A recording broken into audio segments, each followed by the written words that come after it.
Assalamualaikum warahmatullahi wabarakatuh. Halo semuanya, selamat malam.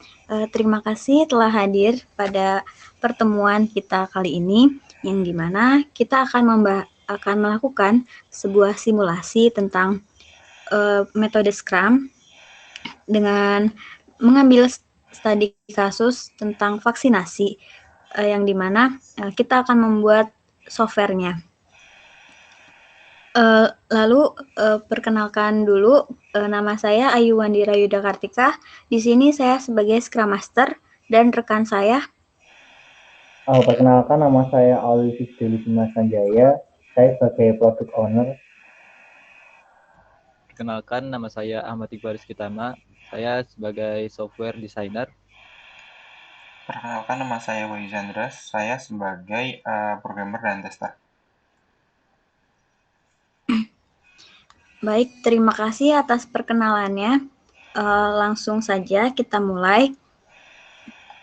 Di sini kita akan ngebahas tentang pembuatan software vaksin.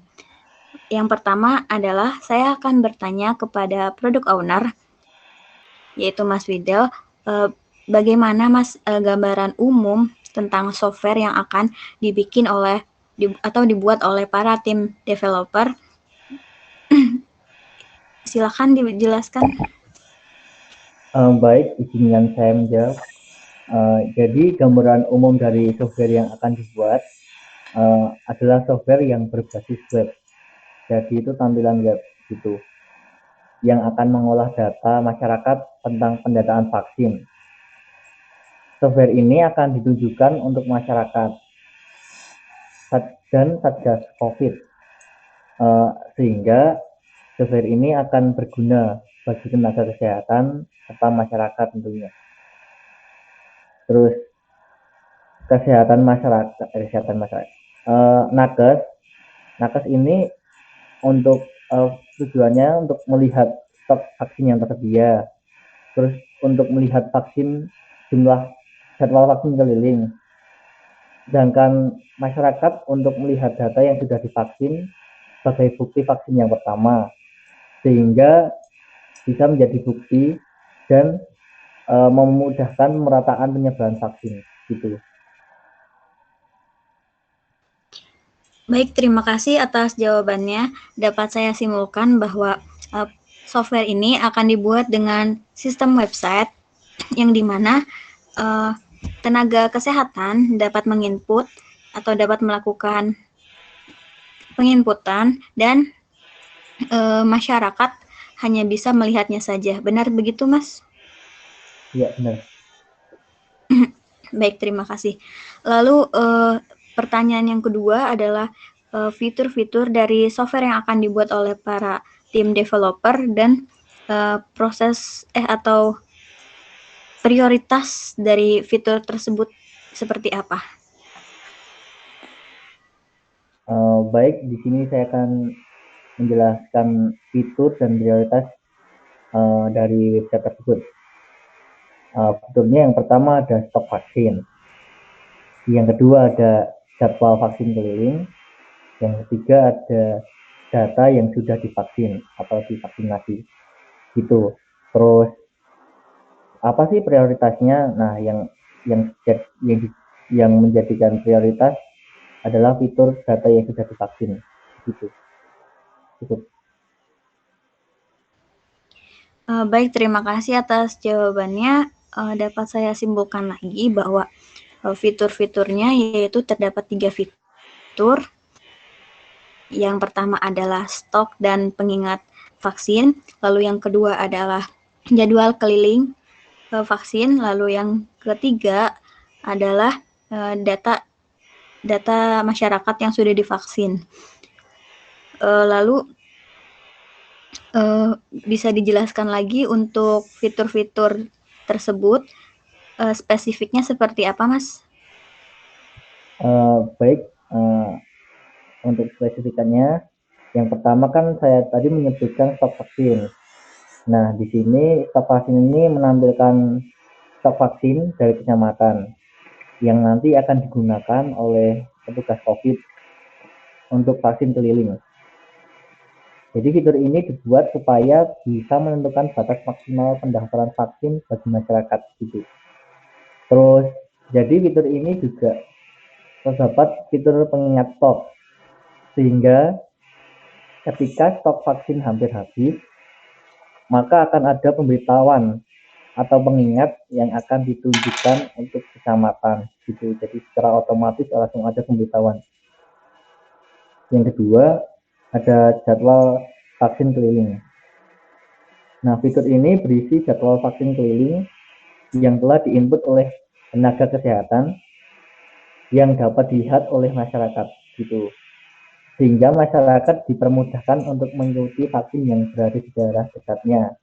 Jadi masyarakat itu tidak usah pergi jauh-jauh untuk menjalani vaksinasi, tinggal ada di daerah dekatnya pasti sudah tercantum di jadwal tersebut. Nah, yang ketiga ada data yang sudah divaksin atau ini adalah prioritas fitur. Nah, fitur ini berisi tentang data masyarakat yang sudah divaksin dan bisa dilihat oleh masyarakat sehingga bisa menjadi bukti sebagai bukti untuk menjalani vaksin yang pertama itu. Terus lah datanya dari mana? Nah, data itu diperoleh dari penginputan yang dilakukan oleh nakes saat masyarakat menjalani vaksinasi gitu. Cukup. Baik, terima kasih atas pemaparannya tentang spesifikasinya. Saya izin bertanya untuk proses dari stok vaksin itu seperti apa ya, Mas? Apakah tim developer yang akan menginputnya atau bagaimana? Baik, di stok vaksin ini nanti bisa development juga bisa menginputkan, terus Satgas COVID atau petugasnya itu juga bisa untuk menginputkan gitu. Baik, jadi Jadi dua-duanya bisa. oh iya, dua-duanya bisa ya. Baik, terima kasih. Apakah dari tim developer ada yang ingin bertanya atau menyanggah? Lanjut, Mbak. Oke, baik, terima kasih. Langsung saja untuk pertanyaan yang kedua atau untuk para tim developer, yaitu mengenai fitur-fitur atau backlog dari setiap yang sudah dijelaskan oleh product owner tadi mengenai tingkat kesulitannya itu seperti apa. Dimulai dari backlog yang pertama. Silahkan dijawab. Oke, saya mulai. Saya di sini sebagai software designer untuk produk backlog yang pertama. Itu tingkat kesulitannya bisa dibilang sulit. Kenapa? Karena untuk stok vaksin saya akan mengambil dari kecamatan, tapi tidak bisa langsung mengambil stok tersebut. Kenapa? Karena saya harus melakukan riset terlebih dahulu ke desa atau ke kelurahan untuk mendata masyarakat atau data masyarakat yang berada di desa tersebut, apakah yang sudah divaksin dan juga yang belum. Dan dari data-data itu saya akan kembangkan menjadi dasar dari pembuatan sebuah web yang akan dikembangkan ini. Dan juga dari data tersebut saya akan membuat sketsa, wireframe, mockup, dan juga prototipe-nya. Jadi menurut saya untuk backlog yang pertama, stok vaksin ini sulit. Dan untuk pengingat stoknya bisa dibilang mudah. Kenapa? Karena data-data yang ingin divaksin itu sudah ada dari riset tadi, dan juga desainnya bisa mengambil dari stok vaksin, hanya menambahkan satu layout. Jadi untuk yang pengingat stok cukup mudah. Cukup. Baik, terima kasih kepada Mas Iqbal yang telah memaparkannya. Jadi dapat disimpulkan bahwa pengerjaan backlog pertama ini terbilang cukup variatif, yang dimana pada pengerjaan pertama yaitu data cukup sulit, lalu pada pengingatnya cukup mudah. Lalu silakan untuk untuk program dan testing, bagaimana kendalanya? Untuk program dan testing sendiri, untuk backlog yang pertama ini, tingkat kesulitannya menurut saya sedang karena saya di sini hanya tinggal menghubungkan antara data-data yang sudah dikumpulkan oleh desainer tadi ke backend dan kemudian membuat frontend dari websitenya. Kemudian saya harus membuat peringatan dari stok vaksin tadi. Dan untuk testing sendiri, menurut saya juga sedang karena saya hanya tinggal mengecek apakah data-data tadi tidak ada yang salah dan dapat ditampilkan secara sesuai, dan kemudian untuk peringatan stok tadi saya harus mengecek apakah peringatan tersebut dapat berjalan ketika stok vaksin tersebut sudah mulai rendah. Cukup. Baik, terima kasih kepada Mas Chandra yang telah memaparkan kendala pada backlog pertama ini. Dapat saya simpulkan bahwa pengerjaan dalam programmer dan testing pada backlog pertama ini adalah sedang. Pertanyaan kedua yaitu tentang kesulitan atau prosesnya dalam pengerjaan backlog kedua. Silahkan untuk dijawab. Kalau dari saya sebagai software designer, tingkat kesulitannya itu sedang. Kenapa? Karena untuk data-data sudah ada pada backlog yang pertama, saya sudah melakukan riset, paling hanya dari jadwal itu harus mendesain ulang atau harus mendesain pada jadwal itu. Dan menurut saya tingkat kesulitannya itu sedang. Cukup. Baik, dalam pembuatan software pada backlog kedua ini, yaitu tingkat kesulitannya dari desain adalah sedang. Lalu untuk programmer dan testing bagaimana? Untuk programming dan testing, untuk backlog yang kedua ini menurut saya kesulitannya cukup tinggi karena saya di sini harus membuat dua sisi dari pengguna, yaitu sisi masyarakat biasa dan nakes, yang mana untuk nakes mereka dapat menginputkan jadwalnya, dan kemudian untuk masyarakat biasa mereka hanya dapat melihat jadwalnya. Jadi di sini saya harus membuat dua kali untuk nakes dan masyarakat biasa, dan kemudian untuk testingnya juga saya pikir tingkat kesulitannya sedang karena saya harus mengecek apakah dari sisi nakes dapat menginputkan datanya dengan baik dan data dapat ditampilkan dengan baik di sisi masyarakat biasa. Cukup. Baik, terima kasih atas jawabannya. Dapat saya simpulkan juga pada backlog kedua ini, untuk dari sisi programming yaitu tingkat kesulitannya adalah tinggi. Lalu untuk testing adalah sedang. Baik, untuk pertanyaan selanjutnya adalah mengenai backlog ketiga. Bisa dijelaskan bagaimana kendala-kendalanya? Baik, saya izin bertanya, untuk backlog yang ketiga apa ya? Untuk backlog ketiga adalah data masyarakat yang sudah divaksin. Baik, izin menjawab. Untuk backlog ketiga, data yang sudah divaksin ini menurut saya sebagai software designer, tingkat kesulitannya itu mudah. Karena apa? Karena data-data sudah ada pada backlog pertama, dan juga desain sudah ada, bisa mengambil dari backlog yang kedua, dan juga prototype dan juga mockupnya sudah jadi hanya menambah satu layout atau satu tampilan untuk menampilkan data-data yang sudah divaksin. Jadi menurut saya cukup mudah. Cukup.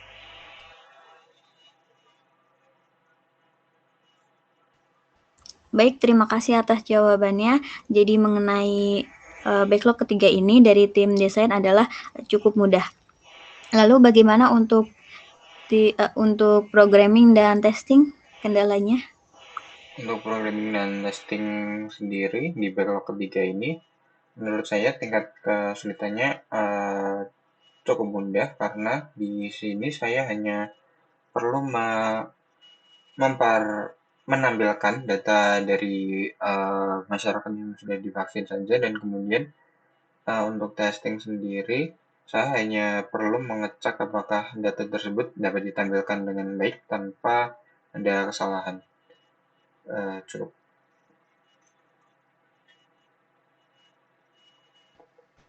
Baik, terima kasih atas jawabannya.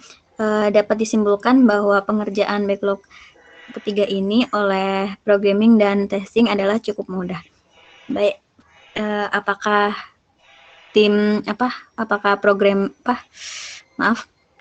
apakah product owner bisa setuju?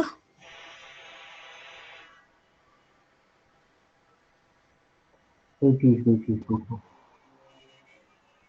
Baik, untuk selanjutnya adalah saya ingin bertanya kepada product owner saran untuk para tim developer dalam mengerjakan sprint ini kira-kira membutuhkan waktu berapa ya?